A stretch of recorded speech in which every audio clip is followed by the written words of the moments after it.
നമസ്കാരം, ഭാരത് ലൈവിലേക്ക് സ്വാഗതം. ലവ് ജിഹാദുമായി ബന്ധപ്പെട്ട വലിയ വാർത്തകളും കോലാഹലങ്ങളും ഒക്കെ ഒരു നടക്കുന്ന സമയമാണ് ഇത്. പ്രത്യേകിച്ച് കേരള സ്റ്റോറി എന്ന് പറയുന്ന സിനിമ കാണിച്ചതുമായി ബന്ധപ്പെട്ട് അങ്ങനെ ലവ് ജിഹാദ് ഇല്ല, അങ്ങനെ ഒരു സംഭവമേ ഇല്ലാത്ത തരത്തിലുള്ള പരാമർശങ്ങൾ പലരും നടത്തി. നമ്മുടെ കൺമുമ്പിൽ തന്നെ അത്തരം ചില സംഭവങ്ങൾ ഉണ്ടെന്ന് നമുക്ക് വ്യക്തമായി മനസ്സിലായതാണ്. അഫ്ഗാൻ ജയിലിൽ കഴിയുന്ന ചില പെൺകുട്ടികൾ മലയാളികളാണ് എന്നത് നമ്മളേവരും കണ്ടതാണ്. പ്രത്യേകിച്ച് നിമിഷ ഫാത്തിമ, അതുപോലെ പലരും, മറിയം, അങ്ങനെ നിരവധി പേർ, അതായത് ക്രിസ്തു മതത്തിൽ നിന്നും ഹിന്ദു മതത്തിൽ നിന്നും പരിവർത്തനം ചെയ്യപ്പെട്ട പലരും ഇസ്ലാം മതം സ്വീകരിച്ചുകൊണ്ട് അവർ സിറിയയിലേക്ക് പോയ കാഴ്ച നമ്മളെവരും കണ്ടതാണ്.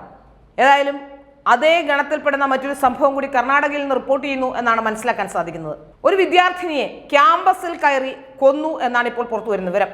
പിന്നിൽ ലവ് ജിഹാദ് ആണെന്ന് പിതാവായ കോൺഗ്രസ് നേതാവും പറയുന്നു. ഏറ്റെടുക്കുകയാണ് BJP. കർണാടക കത്തുന്നു. കോൺഗ്രസ് നേതാവ് നിരഞ്ജൻ ഹിരമത്തിന്റെ മകൾ നേഹ ഹിരമത്തിനെയാണ് സഹപാഠി കുത്തിക്കൊലപ്പെടുത്തിയത്. ലവ് ജിഹാദിന്റെ പേരിലാണെന്ന ആരോപണവുമായി കോളേജിലെ വിദ്യാർത്ഥി സംഘടന ABVP തന്നെ ആദ്യം രംഗത്തെത്തിയിരുന്നു. പിന്നാലെ കൊലപാതകം ലവ് ജിഹാദിന്റെ ഭാഗമാണെന്നും നേഹയുടെ അച്ഛനും കോൺഗ്രസ് നേതാവുമായ നിരഞ്ജൻ ഹിരാമത്തും അമ്മയും പറയുകയും ചെയ്തു. ഇതോടെ കോൺഗ്രസും വെട്ടിലായി. കർണാടകയിലെ BVV കോളേജിലെ 1ാം വർഷ MCA വിദ്യാർത്ഥിയായിരുന്നു നേഹ. BCA കോഴ്സിന് പഠിക്കുമ്പോൾ നേഹയുടെ സഹപാഠിയായിരുന്ന ഫയാസ് ഖഡുനായിക് ഇപ്പോൾ നേഹയെ MCA കാലത്ത് കോളേജിൽ കയറി കുത്തിക്കൊലപ്പെടുത്തുകയായിരുന്നു. വ്യാഴാഴ്ച കോളേജിനുള്ളിൽ കയറി ആക്രമിച്ച ഫയാസ് നേഹയുടെ ശരീരത്തിൽ 6 തവണ കത്തിക്കൊണ്ട് കുത്തി. കുത്തേറ്റ നേഹ സംഭവ സ്ഥലത്ത് വെച്ച് തന്നെ മരിച്ചു.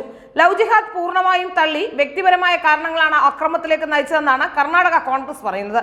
ഇരുവരും ഇഷ്ടത്തിലായിരുന്നുവെന്നും പ്രണയത്തിൽ നിന്ന് പെൺകുട്ടി വിട്ടുനിന്നപ്പോൾ പ്രകോപിതനായ യുവാവ് കുത്തിക്കൊല്ലുകയായിരുന്നുവെന്നും കർണാടക ആഭ്യന്തരമന്ത്രി G. പരമേശ്വര വ്യക്തമാക്കി.